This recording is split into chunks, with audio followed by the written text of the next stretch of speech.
All right. Hello, hello. We are back again for another Wet Ink Wednesday, and this time I am joined by Alyx Bui of the Chinese ghost stories we tell ourselves and recent Ennie Award winning project, the Tian Xia book of what's the full title? It's like Book of Lore or the Out Yeah, look at the World Guide. World Guide, the World Guide. Yeah. Yeah. So welcome, Alyx, to this little interview. Hello. Hi. Hi, Matt. So obviously, you also contribute to Jiangshi, which is what this is ostensibly an interview focusing on. We're going to be promoting it as that or whatever. But um, so like I had to I'm looking at the list of contributors, right? And so I'm like, oh, I don't know this person. Let me reach out and see if this person is someone who wants to do an interview. And so I'm looking at I get to like do the Google, right? Like search for this person, like, oh, here they have an itch page. Oh, they did a Chinese ghost story game. Like that's probably a contributing factor to them being there. And like, oh, look, they've done all this other uh, these is all your work is of a piece, right? That it's like, oh, okay, Junction is not a outlier. Like this is all part and parcel of the same thing. So, but it's nice to meet you and get to talk to you and find out more about like how you became the designer that you are, because a credits list is not the same as like hearing you talk about it. So, um, where did this start for you? Because it's not like have you come into the industry recently? Did you come in like with streaming? Like you got a lot of board games on the wall behind you there. Are you more a board gamer than a role play gamer? Like how does games come into your life? Or how did you come into the Yeah, life yeah, of yeah. games? I don't know. Good question. You know what?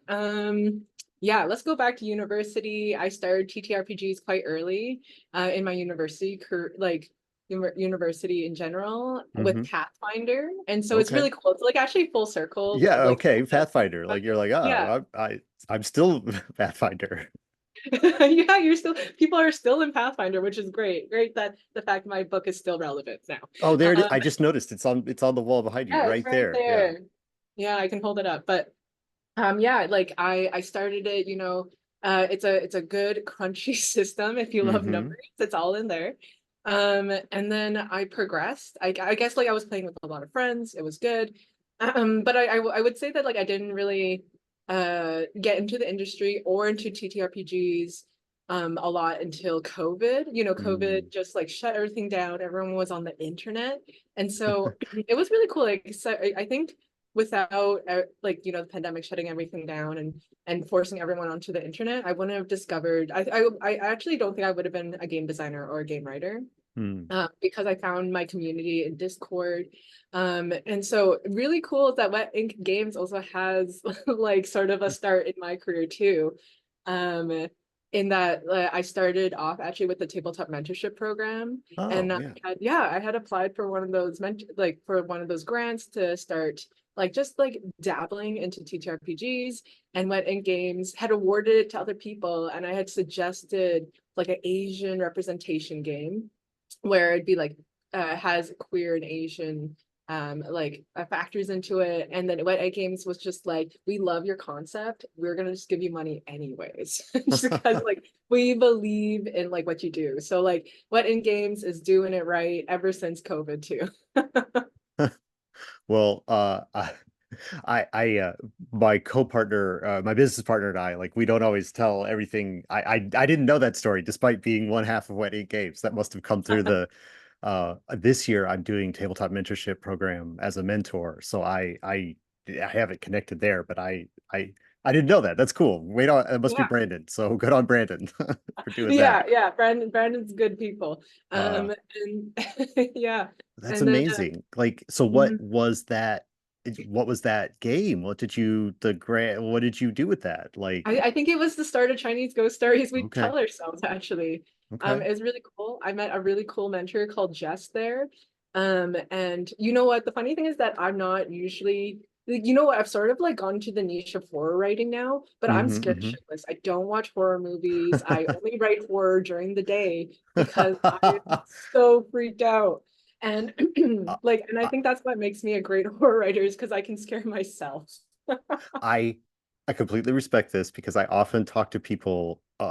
Wet Ink has published, or in the case of Jiangshi, co-published a bunch of horror adjacent and horror content, but I do not consider myself to know anything about horror. I also don't watch horror movies. And people are like, "Oh, you're really good at writing horror games," and I'm like, "Am I?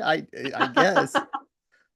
So I completely identify with this. So yeah, only write horror during the day. That's I love that. I love that. Yeah, yeah, and So I think oh sorry. I think like just to add to it all is that like I'm actually a professional game master for Magpie Games. hmm, And I started off with Bluebeard's Bride actually on Halloween, which is my okay. birthday. And yeah, so I'm a spooky child anyways. Like, It was destiny. it was really destiny. And Bluebeard's Bride is a very like special game.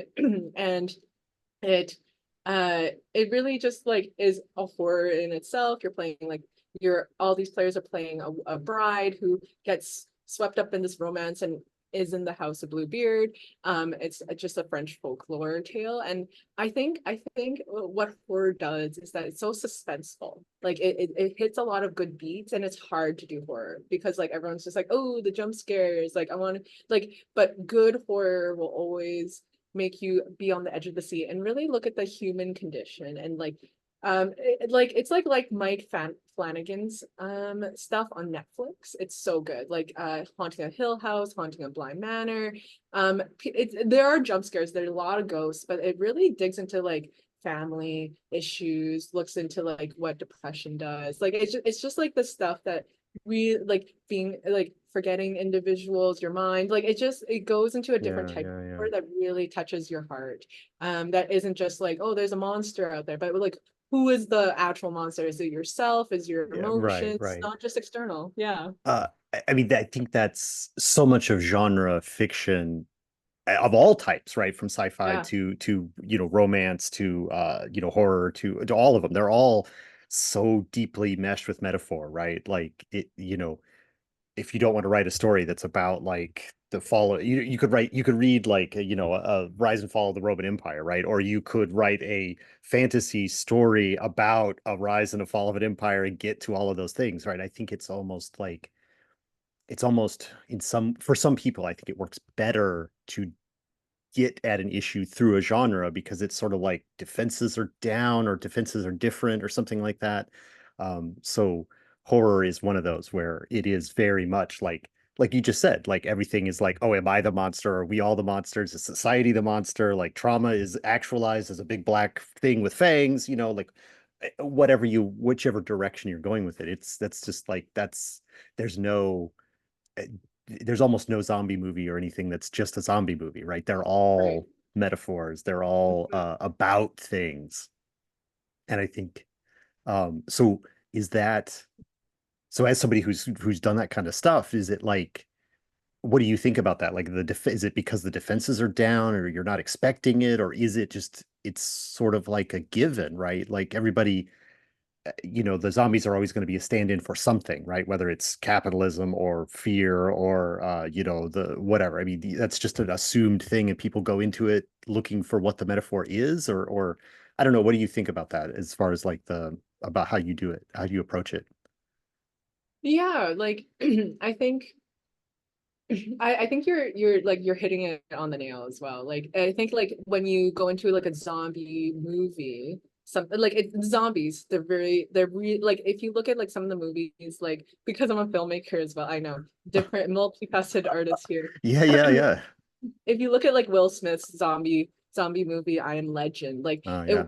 the zombies scary, like everyone interprets zombies differently, but if you also like, but the zombies were like the metaphor for the like the just like the crumbling of society, or like like the self-sufficiency that Will Smith had or did not have. And it's just that like you think about like, how did it get here? How did we as a society collapse? How did we like forsaken each other? And so Mm, it's almost like a reflection back on like who we are and how we treat each other, how we treat ourselves.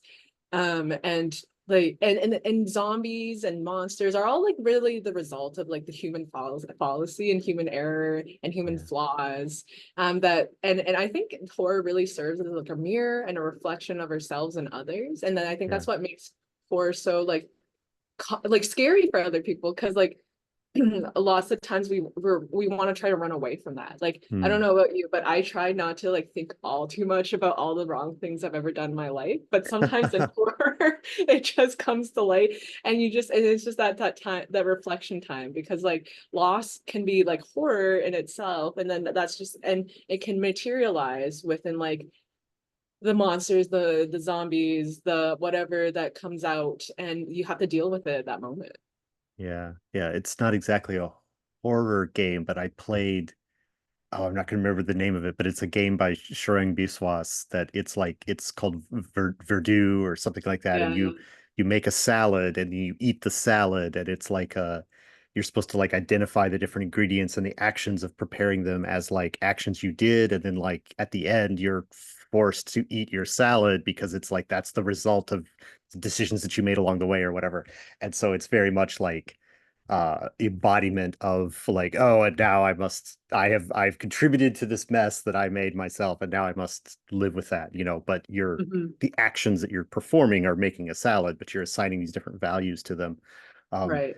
but but yeah, that sort of like moment of realization of like, oh no, I made this mess for myself. It was very strong in that game. So like I think uh, as again, not a horror game exactly, but like that sort of moment of like, oh, I'm complicit in this, or this is my reflection, or whatever is can be very yeah, I think I think a lot of people do seek that out, right? As like a I don't know, they want to feel that feeling, right? Of like that mix of like, I don't know, regret or fear or Mm. almost excitement, right? About like possibilities, right? I guess like if you created it, you could fix it, maybe, is like there's always like a little bit of hope embedded in that realization too, maybe. I don't know. It's a very complex thing. These feelings we make ourselves feel. Um so I'm going to spin off of that a little bit and ask you more directly about ghost stories we tell, Chinese ghost stories that we tell ourselves. Like, how is that game? I mean, I've got the itch page up in my other in the background here, and it's like got a cool cover of a skull, and the it looks very horror, black and red and stuff like that. But it's community, or it's a collaborative game, and like tell us how it works and what it's all these things that we're talking about. How do they show up in that particular game? Yeah. Like, I mean, I got that like Chinese ghost stories we tell ourselves came out of the tabletop mentorship program, and it was really neat in that like I study like my whole degrees in like Chinese history. And I had to learn some Chinese characters along the way, and I'm obsessed with etymology. I Mm. love like I it's just so wondrous that this civilization has created like a writing system that people can read from pictograms. And so when I looked into the pictogram of ghosts, it actually like Gui, um you can look at like how it actually is like it originates from like a mask. And so it's actually like like a person wearing a mask. And so I think that like that is the central theme throughout the TTRPG Chinese stories we tell ourselves. And what we were talking about already in our conversation is that we're trying to hide things that from ourselves, from others, that we don't necessarily want to reveal. Mhm. And but also ghosts can be like anything that's unknown in this world as well. That's how Chinese people really interpret ghosts. And from like some of my research as well, and like from my personal experience, like people like don't just pass and like don't exist anymore. Like there's not a nothingness. Like there's an afterlife. People come back. There's ancestor worship as well, and so that's why we have so many superstitions. And so this game really works on, it's like an original system that I just put out there. It's like a D100. And people, there's also like a element of like superstition in there as well, where I feel like it's almost like a teaching educational game, but if you know, Sure. you know, Mm. as like a Asian person, where like uh you roll some D4s, you know, eight. The language is so closely related to like homonyms almost. And so like 是 and 是 like very similar. If Hmm. and one of them is four, one of them is death, and so the number four, very unlucky. Ba and fa are very similar as well. Ba means eight, fa means fortune, so that's why we have like eight as a lucky number in Chinese culture as well. And so pretty much people are taking a role of a Chinese family. And so grandparents are super important in our culture. We really respect our elders and what the wisdom that they bring. And so you either can pick to be like a grandmother, a grandfather, but of course you can just like fuck with gender and not care about like that Sure. those particular like father, mother, but like there are usually in like a Confucius sense of like a family, a very specific sense of a role and how you would like fulfill society. And so like you do feel that as well in these characters, like the expectations of what like a good Chinese son would do or a good Chinese daughter. And so pretty much you pick any of those family members, and then it's Are, a GMless game. are there like playbooks for those things in the game, Yeah. or is that like more loose character creation? No, so I sort of like mashed together like PBTA, which like loves like Powered by the Apocalypse, those playbooks, but I'm also mashed it with like a system where it's also like GM-less where everyone else has like a responsibility of telling the game. So you choose a playbook and then you have these like connection questions, and then you would have some scenarios you roll to see like what kind of like location or items come in. And so every character comes in with their item and talks about how they're introducing to the scene. So it's like sort of fast and loose. The like the role playing, which I wanted to be like, I really love narrative co-creating stories. Mm-hmm. I've moved away a little bit from the crunchy number system, but they're still there. They're still there. Right. It's D100 is a very crunchy decision. That's a pretty particular yeah, but anyway, go ahead.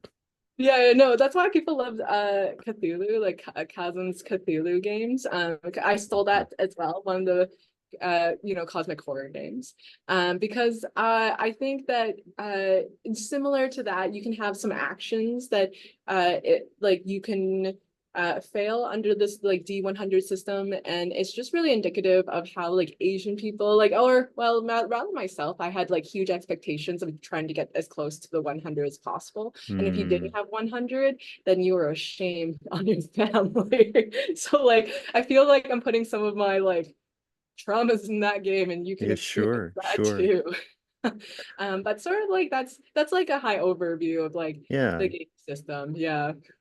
And so is there it's so like what is the it so is it assumed like I guess what kind of stories do you tell, right? Yeah, are there ghosts? You mentioned ghosts like being kind of like present, and then there's like like ghosts are sort of ancestors, but also ghosts are sort of like manifestations of the self that you don't want. So is part of the playbook like are you connected to ghosts, or the ghosts outside of the family that they're like how does the supernatural element work in the storytelling for Chinese ghost stories? Yeah, yeah. So like, so in like Chinese culture, like we respect ghosts, we love ghosts, like we keep our distance though. And so like how the supernatural part comes in is that you have to see like through your dice rolls, and if you fail, is that if you fail enough times in this game, you might open up a portal to like allow ghosts in. And so we try very hard in Chinese culture to like assuade them, like give them offerings and things like that. But we generally don't want to interact with spirits usually. So like if you do interact with a spirit, or you can get pulled into the ghost world. So if you fail enough with your character, you can like lose, like for example grandma. There's like I did an actual play of it at one point, and it was like really funny because like you could lose grandma into like the ghost world, and it could it could be like comedic if you really feel like that. If Because Sure. like when I find anything scary, I get really awkward and I just laugh it away. So Yeah, that's like something that those could those happen to those me. two reactions are always right up against each other somehow.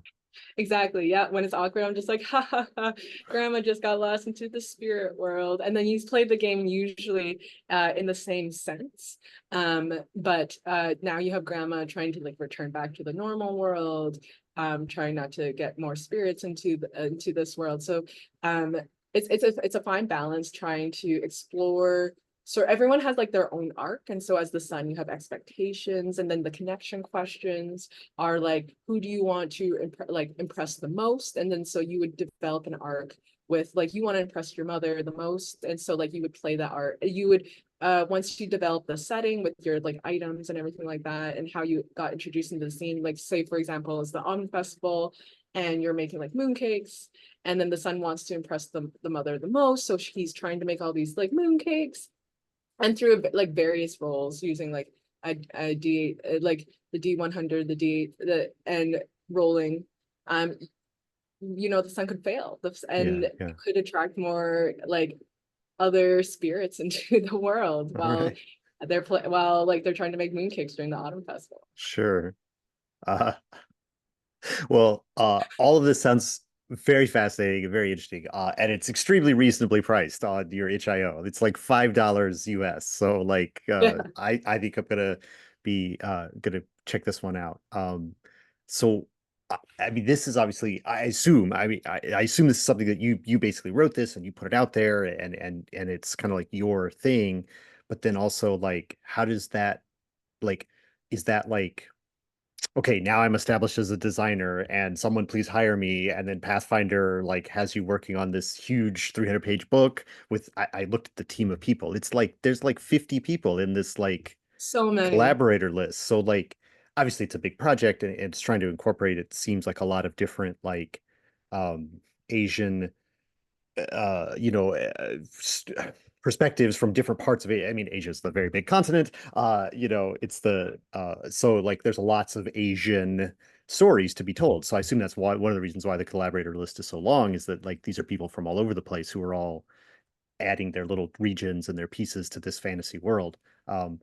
So I mean, is it like just one, two, three, like you did this and then you're known and then now you got hired to do this and the other thing, or is there like is it you do like how do you get onto a big project like that from, or is it Okay. your connections through Magpie? Like I assume if you're a professional GM for Magpie, you've been playing a lot of Avatar in the last couple of years. I just assume, I don't know, you could tell me, but like that's also a game that has a lot of teams and some of the same people worked on the two games. So are you're just known now? Like I don't know. Tell you how do you go from like I made one itch game to I'm standing on stage as part of a team that won an Ennie, like there's steps in between, I'm sure, right? Or what's that Yeah, yeah, like? yeah. Yeah, so many steps in between. And I would say like it was definitely like a 4-year progress to like the Okay, okay. end. Yeah.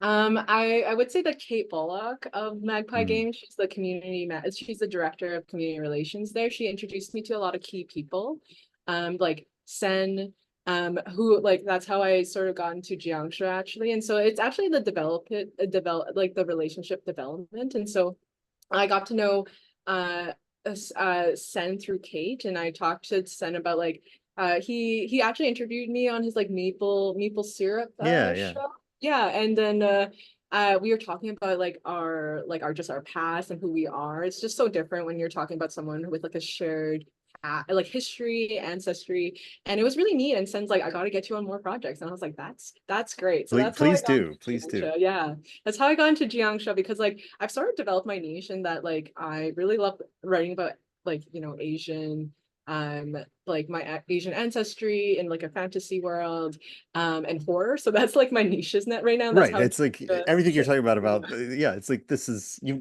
establishing a brand. It's very strong right now. Like, yeah, and then with the Tian Xia, James Case actually posted on Asian representation about like Discord. That's like the podcast. Like he was looking for Asians to write on this Tian Xia book.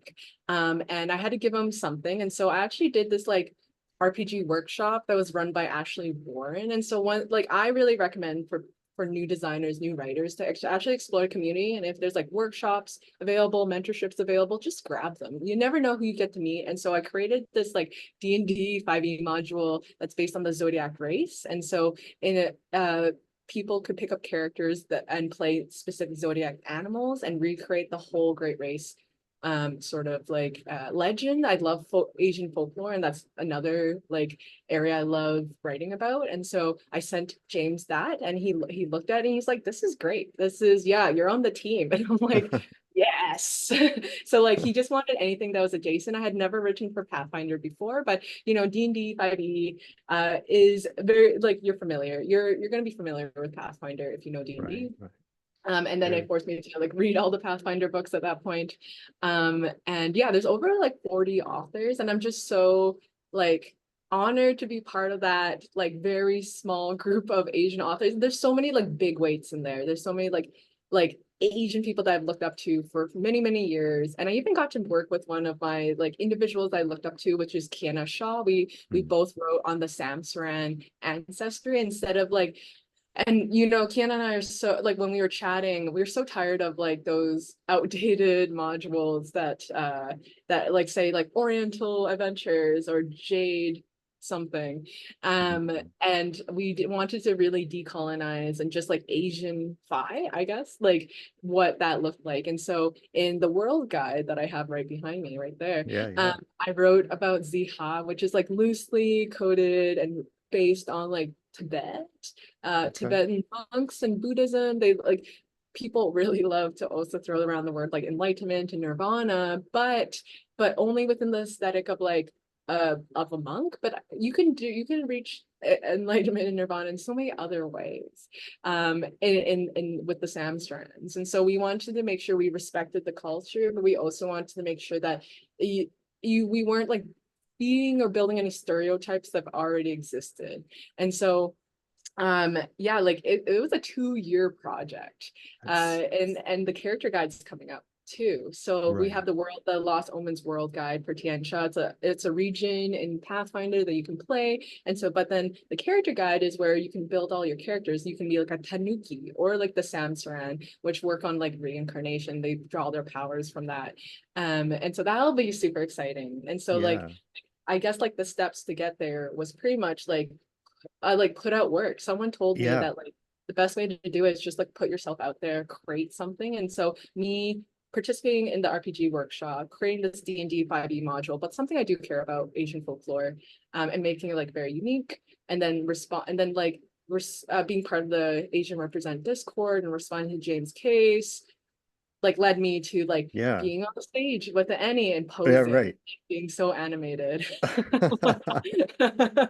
uh well, I thank you for walking through all of that. It is great. I mean, I want to co-sign all that you said there, like being part of communities and uh, being willing to, you know, there's I think small things, smaller projects, right? A module, a small game, a thing that you put out there, a one pager, like I am a huge fan of the 200 word RPG challenge that used to yeah, run every year. The idea that like, I mean, it's sort of, it's not like easy necessarily to convey your ideas in only 200 words, but it's still easier to make a game and have it be a complete thing than it is to write a 300-page book. Like it's so as soon as you've done a game, now you're a game designer, and it could only be, exactly. it could be published in 2 tweets, and that's it, or wait, no, they expanded it, right? You could Yeah. get a 200-word RPG in 1 tweet.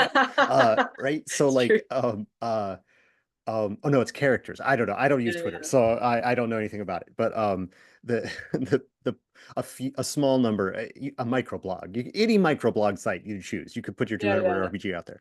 But then yeah, like once you've got like, oh, I did this, I've met these other people, they're looking for people, I'm one of those people here, let me show you the thing that I've done. Like having kind of doing that, not pre-work necessarily, but like it's the community, like being part of the community, right? Who has cool ideas, who's writing things, who's sharing things, who wants to work on other things, are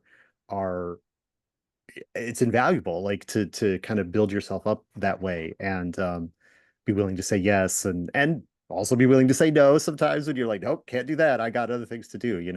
or I don't want to be part of that project. That sounds like a bad scene. I don't want to be part of that project, but I don't know. It just amazing that you've had this forward momentum. It's great. It's great.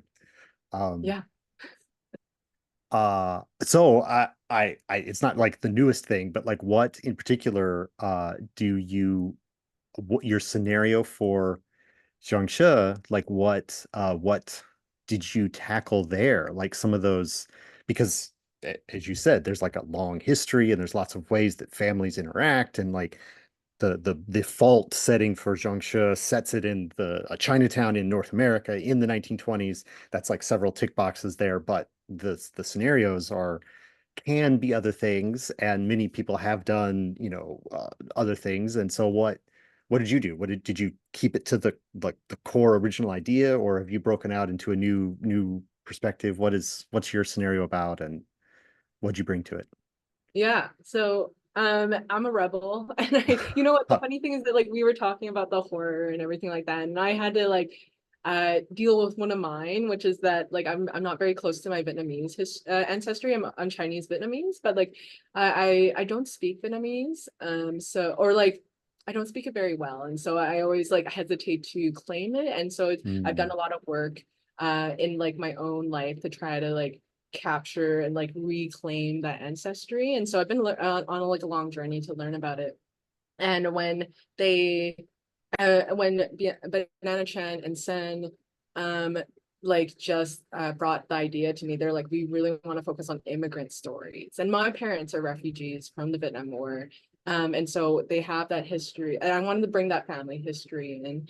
And so a lot of the United States has nail salons actually that are owned by Vietnamese refugees and immigrants, simply because it was just like an opportunity that yeah. occurred. Actually, like one of the actors in one of those Stanley Kubrick movies, I forgot which one, like it's about birds in there, actually just like wanted to help a couple of like a group of Vietnamese immigrants and refugees out, and just like propose the idea of nail salons to help them with like financial freedom and things like that. Hmm. And Hmm. it just took off. Like, like Sen was talking about how like there's a strong Cambodian like refugee like ownership of donut shops in America. So there's a huge Yeah. so a lot of Vietnamese Uh, people being within the community like oh, just tried to help out others. Yeah. yeah. I mean, it happens. And I Yeah. think it's like it's like a lot of subways are owned by Indian. My father-in-law is from India, and like he's like, oh yeah, all the subways are owned by Indian people. It is it's sort of I don't want it's it's once you know somebody who's doing it that way, then they can show you Right. how to do it, and it Exactly. becomes sort of like a community, it, in that way. Yeah. So nail salons. Yeah. So go back to nail salons. So Yeah. And so like yeah, in my scenario, you're pretty much like a family again who owns a nail salon, but then all of a sudden there's like a competing nail salon that pops up, but it's only open at night, and it's like oh super, it's like man. slashing its prices, and you're just like, what the heck is going on? And as you know, some of the Lord Jiangshi, they like to appear at night, and they're sort of like Chinese vampires, so they can still exist, like the region of South Asia is very connected to China in the history, and so they can still exist. And so you have to go through this. It's almost like a mystery with my scenario as to like what's happening, and then the GM can choose to like slowly like reveal all these parts through the story, because I put in some juicy details as to like what is like the actual like origins of this like mystery like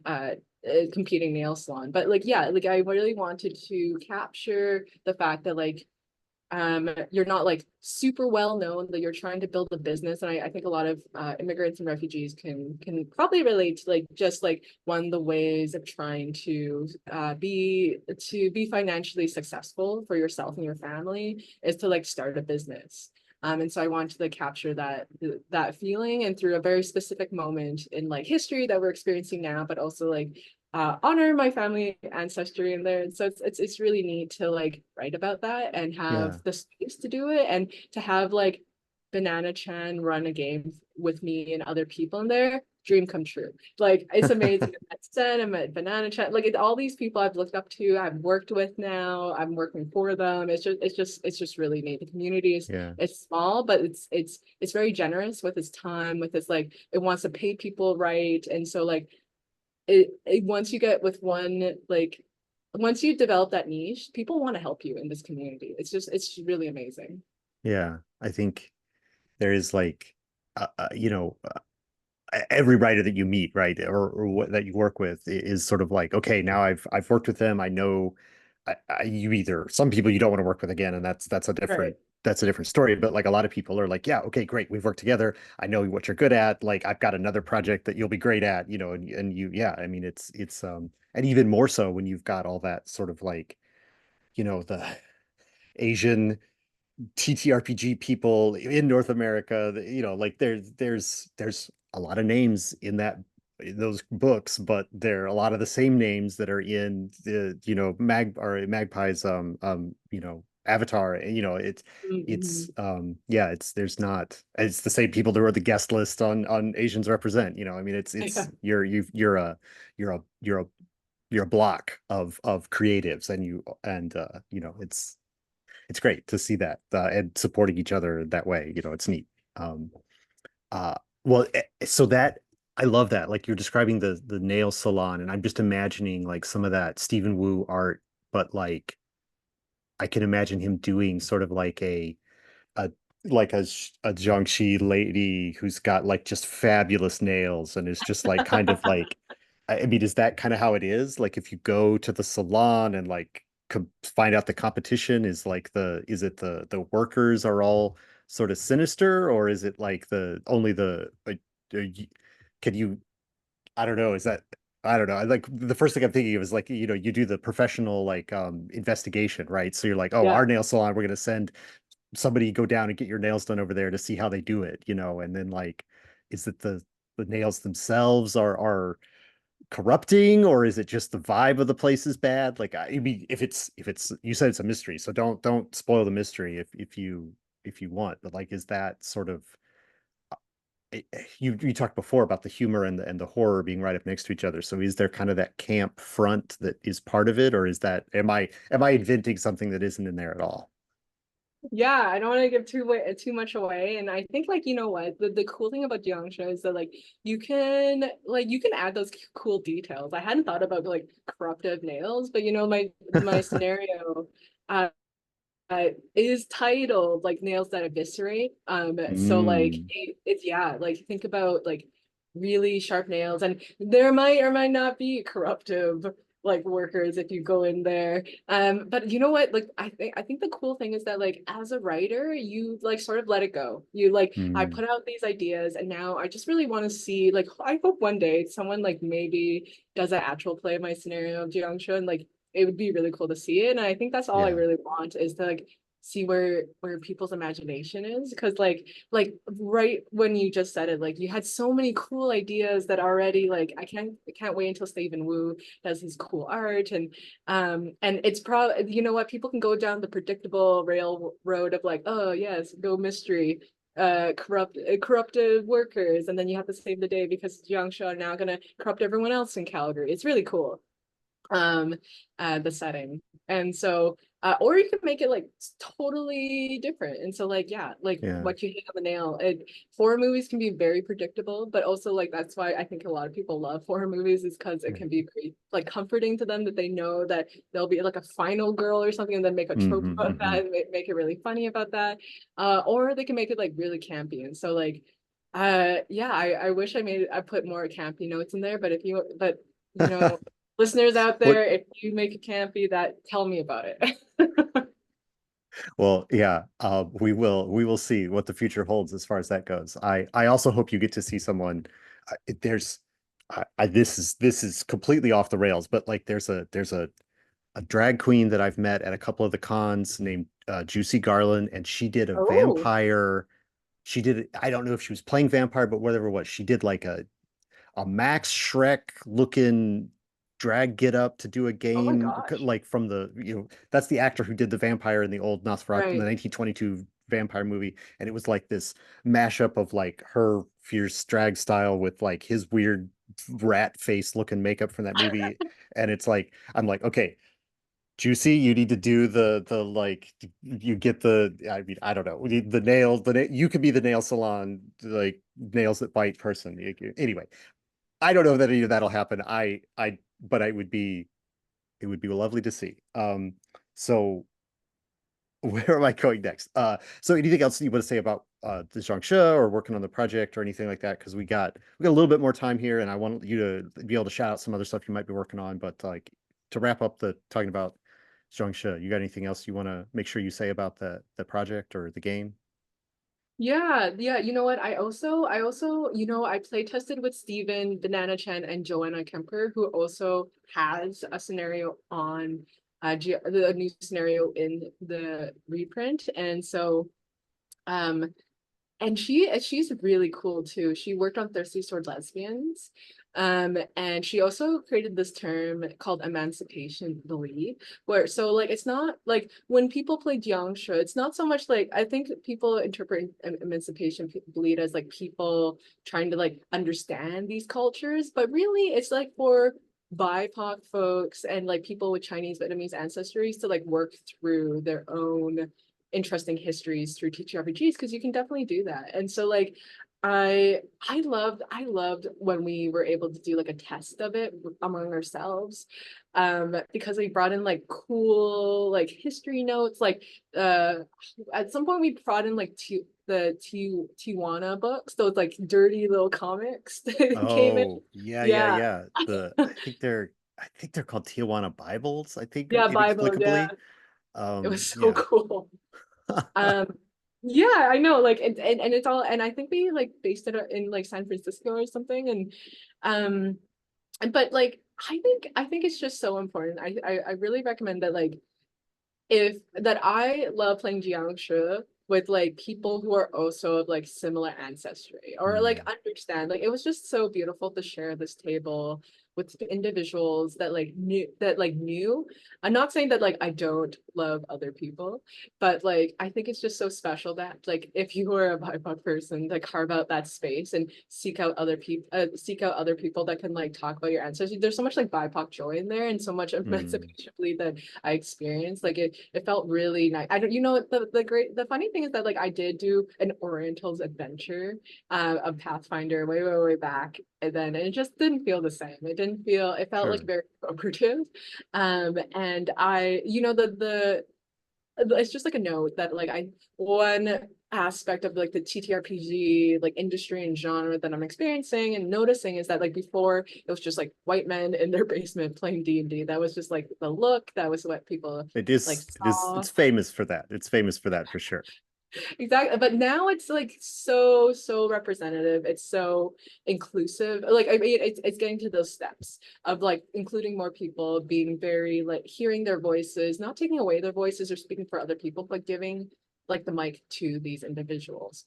And I think I think I'm just like getting into that right now, and I'm super lucky that that is where it's going right now, because then it's giving me people like me who don't always have that voice in TTRPGs, and I still think it's very dominated by cis white men in the genre, like that's just what it is. But we have people now like Jiangshi and everyone else who is creating meaningful stories about like their past and about their cultures from those Mhm. people, which is very similar to like Tian Xia. Like it's people who are of these ancestries. We got people from like not just the United States and Canada, but also from like Taiwan, who are making sure that these areas are representative of like the history and honors the ancestry and the different knowledge that's out there. Yeah, yeah. There's I won't say anything about anticipatory bleed because I wasn't in your game, and like I've heard that term before, probably from Joanna on some other podcast, and she's on my list as well to try and talk to as part of this series. So we'll maybe hear from her more about that. But it's I, as one of those, cishet white guys that's in the industry, right? I love that what you just said is true because if I wanted to like feel at home in a game, it would be very easy for me to do so. So it's lovely and wonderful that other people can find the spaces, make spaces for that to happen as well for them. So that's great. I love that that you got to do that. And I will, like I said, I'm hoping to talk to Joanna in the future. So Yeah. that'll be great. Well, we don't want to leave here without asking you what else you might be working on. If you're under NDAs, don't tell us, violate those, but like any other projects you got coming up, what do you want to work on? What's the next thing for you? I mean, I guess you've already told us about the character book for Tian Xia, like that's coming out. So is that what's the time? Not another 4 years, hopefully. Like hopefully it's gonna come soon. Tell us about that. Tell us about any other things. What's your next itch game? And then end with where people can find you on the internet. Yeah. So yeah, definitely NDAs are a great part of this industry. And Almost always. almost always. So there's definitely a lot of projects that are coming up for me that I'm currently writing on. Um, and they're Pathfinder related. And Mm. so the character guide itself does drop, I think, in like the end of August or like now. Uh, Yeah, we're almost at the end of August. Well, we're yeah, still in the middle of August. Still in the middle of August. right. So it's coming out soon. And so like I probably will have to be at Gen Con next year to see it's like a rival. Get to be at Gen Get Con. to. Yeah. I'm all the way in Canada, so it's so far. It's Oh yeah, like it's far. It's far. it's far. So I'm really excited for those. And again, it's really on my focus. I get to stray away a little bit from like Asian horror a little bit in these Pathfinder contributions are gonna do, but it's really neat in that like as I was talking about with you earlier, like you could work for one company. Like I do a lot of things for Magpie Games, but I also like now like do freelancing for Pathfinder and I support like their union and everything like that. Like but then I'm excited to be in other industries. I think like the cool thing is that everyone borrows each other because everyone recognizes that everyone has great writing. So that's Mm. really neat. I'm actually working on a novel. Um Awesome. yeah, so that's very different from DTRPGs and that's taking up Sure. most of my time. But uh I am hoping to look at like it's a solar punk novel, and so I'm looking at like climate change and optimism in that space. And so as I look out my window and there's a lot of forest fires. And so Mm. I Mm. I like another aspect of myself is like this rewilding, connecting back to the land. And I also wrote on the Imperial Dragons in the Tian Xia books. And so I intention and one fun fact is that one of them is named after my mom. And then when I showed her, she said, okay, cool. And then that was that a typical Asian mother response. Um, That um, uh I- uh no no comment means it's good. Like yeah, she didn't say that I was a dishonor or I shamed the family. So that mm. was good. You know what? I made it in her books. But otherwise you can interact with me on itch.io and like Twitter, until it blows up itself. And people move away from it at Daredevil Alex. And so that's pretty much my platform. Say nice things. If you don't have something nice to say, it's gonna be on a different kind of channel, probably. Yeah. So I you've already done your little wrap up, but talking about a novel, and I want to throw out there earlier when you were talking, you reminded me by saying a novel that Yeah. you when you were talking about like writing an adventure and then kind of putting it out there in the world to like let it kind of like not holding on to it too tightly and letting it go and letting other people use it, that is sort of a different kind of writing than writing a novel. But then you're also writing a novel, so like I mean, we've already kind of wrapped up, but like, can you kind of talk about that? Like, what makes that different, or like what? Because that was such an interesting thing you said, and I totally agree that like I've written short stories, and you get to decide everything, and you write it down. But then like TTRPG writing is so different because you're basically setting up a bunch of sometimes you're setting up a bunch of pieces for other people to rearrange however they want. It's a very different sort of way to write something. So, um, obviously, why do I obviously you do both because they fulfill different creative needs or whatever. I mean, I Right. assume, but like, what's the push to do that? Because you were talking about solar punk and stuff like that, and you're talking about forest fires and like all of that seems extremely gameable, and like you could make a game out of that kind of stuff. Why do it as a novel instead? Is it just about different creative things, or what? You tell me. Yeah. You know what, Matt? I'm gonna say that game design is fucking hard. Like it's you have to consider other people. You have to like Ah, think about the collaborative aspect and how people you're gonna have you have to create a game. So not everything on itch.io is a game. I would say it's that true. like it is a game, maybe. Like it is a game, but maybe not like what we define as a game.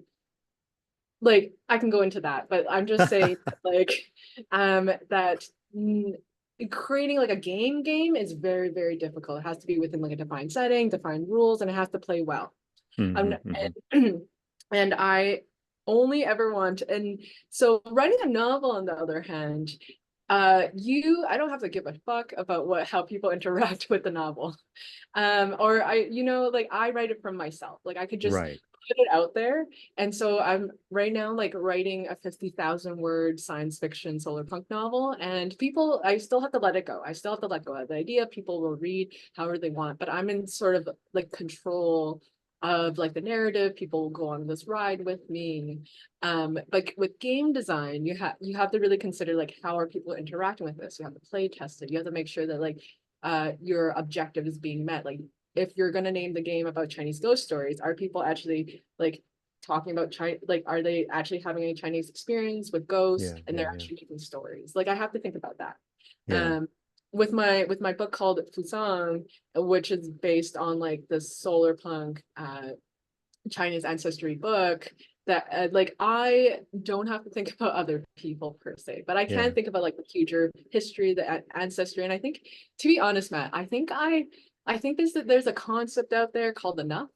And I am Hmm. in my enoughness stage of my career in that like I'm really happy about my anyway. I really love that. And I'm okay in my life if I never get another any. Like I Yeah, feel yeah. like I've reached my career. I feel like I only ever want to write about stories and voices that matter. Hmm. And I always love to be on actual plays that contribute towards charity. I rarely do actual plays otherwise because I feel that like I really want to elevate other people's stories, other people's voices, my voice, my stories. But I feel like I've really put out a lot of like what I love so far. And maybe you're right, like climate change and like dealing with that beautiful board game idea, beautiful like TTRPG where people can like work through their eco anxiety. Yeah, yeah, Um, yeah. and maybe one day I will do that. But you know what? Right now, I feel good. I feel really Yeah. content where I am in my career. Well, I mean, first of all, congratulations. That's amazing to feel like that, to reach that point. Many people, I think, pursue art because they remain unsatisfied by something, and they're using the art to kind of explore that and pursue that. So, yeah, like to reach the enough stage is great. Also, yeah, I completely, yeah, like I like that. Like you're like, oh no, that it's I don't have to worry about other people. Like this is my story. I'm going to tell it and be done with it, and then put it out Right, there, and other people can read it, and they can like it or not. But I didn't have to like struggle in the beginning to like with other. Not that collaboration is a struggle always, but it is like you said, work. It's hard to like all those dials. And I'm turning them, and the other person's turning them, and then we give each other the notes, and this could be 17% more this way, and turn this down, right. and you know um it is work. It is work.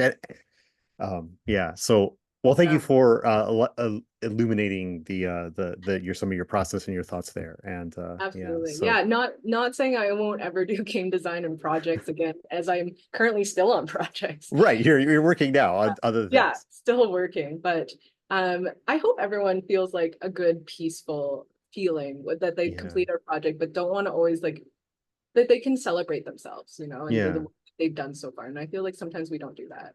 Yeah. Yeah. I think that is good because I mean, just talking about the innies again, like still, because I being there in that room this past year, or this past year, like 3 weeks ago, right? It was there was so much cheering, so much applauding, like for everybody. Every Mhm. nominee got clapped for. Everybody who got on stage was cheered. It felt like that.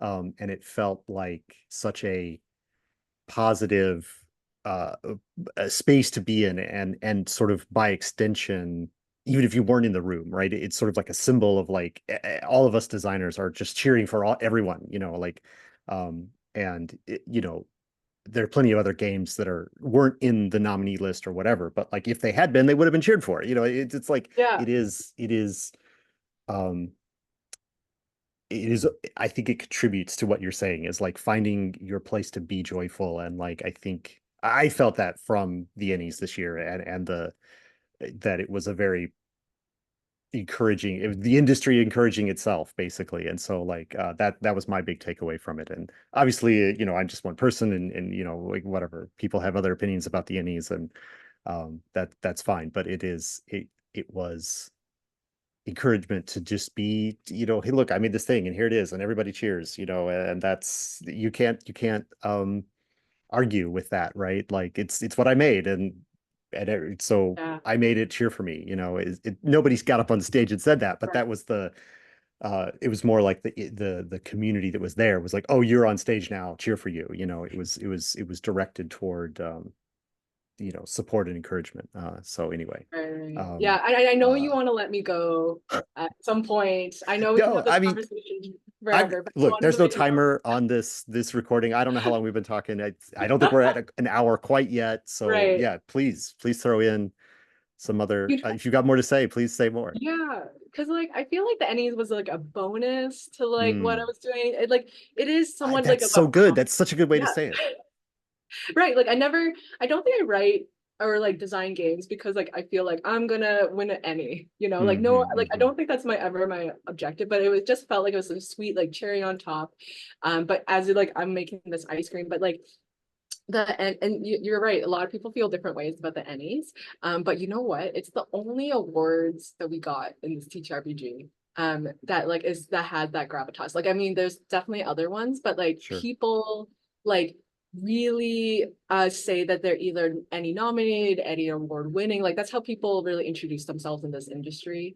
A lot is like they're Emmy award winning, Emmy nominated game designer, game writer, and then you're just like, oh, I want to pay attention to that person, or you're not. It's sort of like that dichotomy in that we don't give. I feel like and any doesn't necessarily mean that your work was better or like it was like the like then someone else who wasn't on that Emmys like nomination list or anything like that.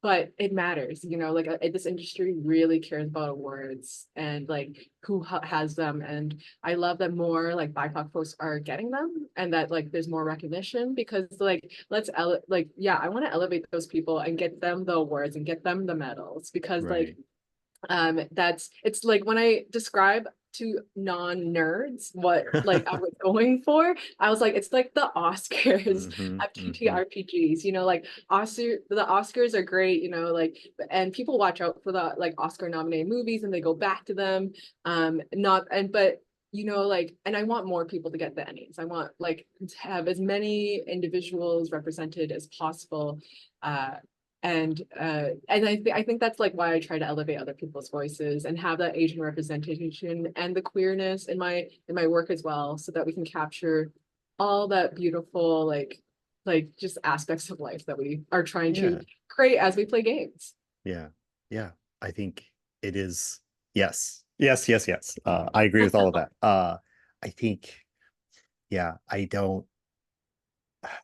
almost makes me want to like have you do an event where like you do just the clapping, right? Where there's no awards. It's just like, hey, it, how fun would that be, right? You set up an award show, or not an award show, an event at Gen Con, and like it's the applause for RPG design, and like people get up and like, here's my zine, and yeah, you made a zine, and then like they get down, and then somebody else steps up and like, this art on the cover, it's mine, yeah, you did it, it's just like that that's what I want for everyone, right? Because it is, no matter how big or small your game, you made something, you did art, Yeah. and let's celebrate art. I I don't know if I will actually organize such a thing, but like you say, there's a bunch of other awards, and there are the Ennies is structured in a certain way, and it works, and it kind of favors certain games or games that got a lot of buzz, and that is the way it works, and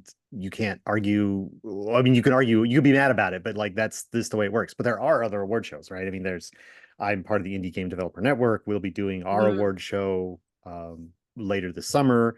There's the Crit Awards. There's the awards. There was an Origins Awards. I don't even know who won at the.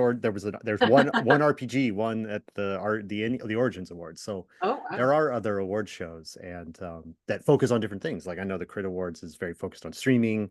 They got a lot Yeah. of streaming categories. So that sort of performance part of RPGs as opposed to the writing part of RPGs is kind of their focus, it seems. So yeah. But everybody can issue awards. You can have the Alex Bui Awards for like, hey, these are 3 games that I liked. You guys win awards. Like it, It's uh, true. Matt, make uh, it happen with the wet ink games. that's right. Like the Wet Ink Awards. Like here's the 3. I mean, I've got games that I read this year that I can't stop thinking about, and I'm like, yeah, those are my. I think I read them last year. I read them last year. I'm still thinking about them this year.